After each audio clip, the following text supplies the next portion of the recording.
निर्गमन 15 का 26। निर्गमन 15 यदि तो अपने परमेश्वर यहोवा का वचन तन मन से सुने, तन मन से सुने और जो उसकी दृष्टि में ठीक जो है उसके दृष्टि में ठीक है वही करे, और उसकी आज्ञाओं पर कान उसकी लगाए, आज्ञाओं पर कान लगाए और उसकी सब विधियों को उसकी माने, सब विधि को माने। तो जितने रोग मैंने मिस्रियों पर तो भेजे जितने हैं रोग मैंने मिस्रों पर भेजा है उनमें से एक भी तुझ पर ना भेजूंगा, उनमें से एक भी तुझ पर ना भेजूंगा, क्योंकि मैं तुम्हारा चंगा करने वाला यहोवा हूँ। आमीन। आमीन। मेरे प्रियो, यहाँ परमेश्वर का कलाम में लिखा है निर्गमन 15 का 26 में, यदि तुम अपने परमेश्वर यहोवा का वचन को कैसे सुनना है, तन मन से सुने, और उसकी दृष्टि में जो ठीक है वही करे। अर्थात कहने का मतलब वचन का है कि किसी का कोई संपत्ति को चोरी करना क्या परमेश्वर की दृष्टि में अच्छा है का? प्रभु के नजर में किसी को गाली देना अच्छा है का? प्रभु के नजर में दारू पीना अच्छा है का? प्रभु के नजर में सिगरेट पीना अच्छा है का? नहीं है। अर्थात क्या कहा है उन्होंने, यदि जो मेरी दृष्टि में ठीक है वही करे और उसकी सभी आज्ञा का क्या करे, पालन करे। अर्थात उसकी सभी विधि को क्या करे, माने। तब मैं क्या करूंगा, तब मैं मिस्र देश के अंदर में जितने बड़ी बड़ी क्या भेजा था, हम लोग जानते हैं ना, बाइबल में पढ़ते हैं, निर्गमन का किताब में मिलता है, जब मूसा नबी फिरौन के शासन काल में, हमारे पूर्वज जो इसराइली मिस्र देश में फिरौन के शासन काल में जब फंसे हुए थे, तो उन पर जब मूसा नबी का हारून के द्वारा उन्होंने जब उनको छुटकारा नहीं दे रहा था, तब परमपिता परमेश्वर ने अपने क्षेत्र से 10 बड़का बड़का क्या विपत्ति रोग, महारोगों को क्या किया था, भेजा था। उनमें से कह रहा है परमेश्वर, उनमें से मैं तुझे एक भी लगने ना दूंगा, क्योंकि मैं तुम्हारा क्या हूँ, चंगा करने वाला परमेश्वर हूँ। आमीन। एक बार ताली बजाइएगा परमेश्वर के लिए। देखिए मेरे प्रियो, क्या परमेश्वर का वचन झूठा होगा क्या? नहीं। आज हम लोग क्या कर रहे हैं, बीज को बो रहे हैं ना, बीज को बो रहे हैं हम लोग। परमेश्वर का वचन कहा है, परंतु कैसे, यदि तुम अपने परमेश्वर यहोवा अर्थात परमेश्वर, प्रभु को कितने नाम है, 7 नाम है। कितने नाम है, 7 नाम है। एल शद्दै, यहोवा, यहोवा यिरे, यहोवा रफा, यहोवा शालोम, यहोवा निसी, यहोवा सिद्केनु। हालेलुया। अर्थात सभी नाम परमपिता परमेश्वर का नाम है। हालेलुया। तो विश्वास करिए मेरे प्रियो, उनमें से एक भी रोग, जैसे हम लोग देखते हैं बीते समय में कितने लोग कोरोना के काल में मर गए ना, कितने लोग कोरोना के काल में मर गए, परंतु परमेश्वर ने कहा है इससे भी बड़ी बड़ी विपत्तियां हो सकता है, तो इस साल के लास्ट में हो सकता है, तो 2-3 महीने के बाद में हो सकता है, तो अगला साल महामारी क्या आने वाला है, और उस कोरोना से भी बढ़कर रोग आने वाला है। हालेलुया।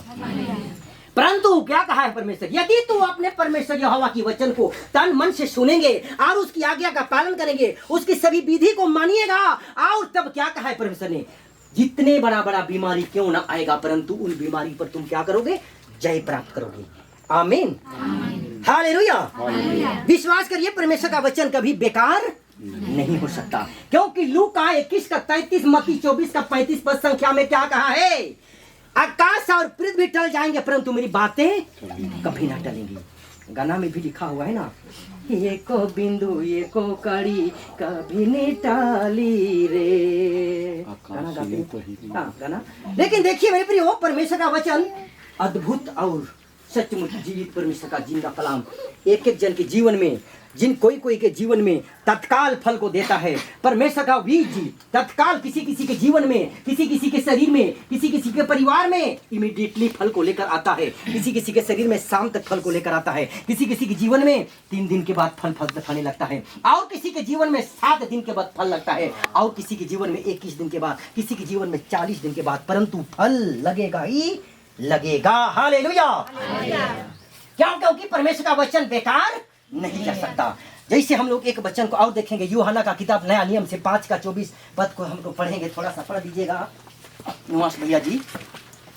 यूहन्ना रचित सुसमाचार 5 का 24, ध्यान से सुनिएगा वचन। इसलिए हम वचन को हमारी ओर केंद्रित करना चाहता हूं मैं, ताकि परमेश्वर का वचन को हम लोग अधिक रीति से हमारा हृदय के अंदर में क्या करेंगे, उसको स्थान देंगे, जगह देंगे। वचन क्या है, वचन क्या है, परमेश्वर ही है। इसलिए जब हम लोग देखते हैं यूहन्ना 1 का 1 में क्या लिखा है, आदि में वचन था आदि में वचन था, वचन परमेश्वर था और वचन परमेश्वर के साथ था। इसलिए हम लोग वचन को अपने हृदय के अंदर में, अपने मन के अंदर में, अपने शरीर के एक एक नस नस के अंदर में क्या करेंगे, घुसने देंगे, स्थान देंगे, ताकि वह वचन हमारा शरीर में वास करके हमारी सारी बीमारी को क्या करेगा, नाश करेगा।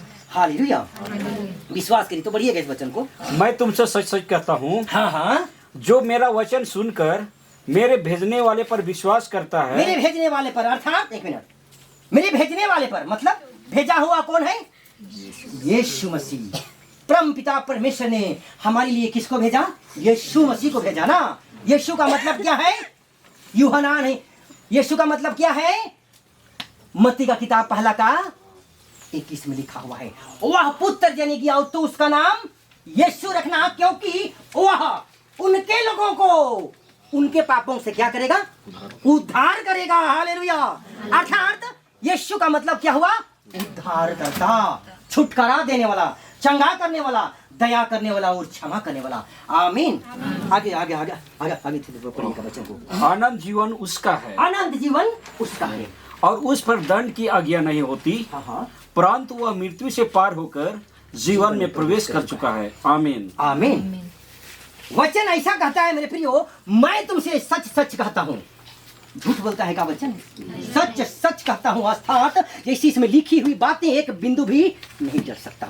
मैं तुमसे सच सच कहता हूँ, जो मेरा वचन सुनकर मेरे भेजने वाले पर क्या करता है, विश्वास करता है, अनंत जीवन उसका है, उस पर दंड की आज्ञा नहीं होती, और वह मृत्यु से पार होकर कहाँ प्रवेश कर हो चुका होगा, जीवन में प्रवेश कर चुका होगा। आमीन। आमीन। मेरे प्रियो, आज इस वचन के तहत से जितने लोग इस जगह पर हैं, जिसके शरीर में कोई भी बीमारी हो, कोई भी जादू टोना तंत्र मंत्र की भूत पिशाच की शक्ति क्यों ना हो, परंतु परमेश्वर वह क्या कहा है, मृत्यु से पार होकर वह कहाँ प्रवेश कर चुका होगा, जीवन में प्रवेश कर चुका होगा। आमीन। परंतु परमेश्वर का वचन आज कैसे काम करेगा, एक टैबलेट की तरह ना, एक इंजेक्शन की तरह काम करेगा। क्या हम लोग देखते हैं, एक 38 वर्ष के रोगी को जब हम लोग बाइबल पढ़ते हैं, यूहन्ना का किताब 5:8 में लिखा है, यूहन्ना का किताब 5 का जब आगे 5 अध्याय को पढ़ते हैं तो उसमें लिखा हुआ मिलता है, एक 38 वर्ष के लकवे को रोगी को परमेश्वर ने उसको इंजेक्शन देता है का, टैबलेट खिलाया क्या, उन्होंने क्या किया, आपने मुंह के द्वारा वचन में क्या कहा, उठ अपनी खाट उठा और चल फिर। हालेलुया। उठ अपनी खाट उठा और चल फिर। देखिए मेरे प्रियो, परमेश्वर का वचन में इतना सामर्थ्य था, और आज भी वही सामर्थ्य हम लोगों के बीच में काम करेगा। हालेलुया।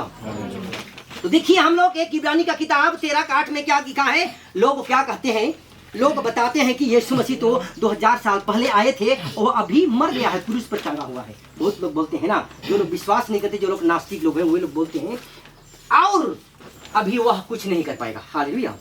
परंतु हम लोग देखते हैं, आज भी यीशु के नाम से अंधे देखते हैं, आज भी यीशु के नाम से गूंगे बोलते हैं, और आज भी लकवा का रोगी उठ करके क्या हो रहा है, खड़ा हो रहा है, और मरा हुआ मुर्दा भी जीवित किए जा रहे हैं। हालेलुया।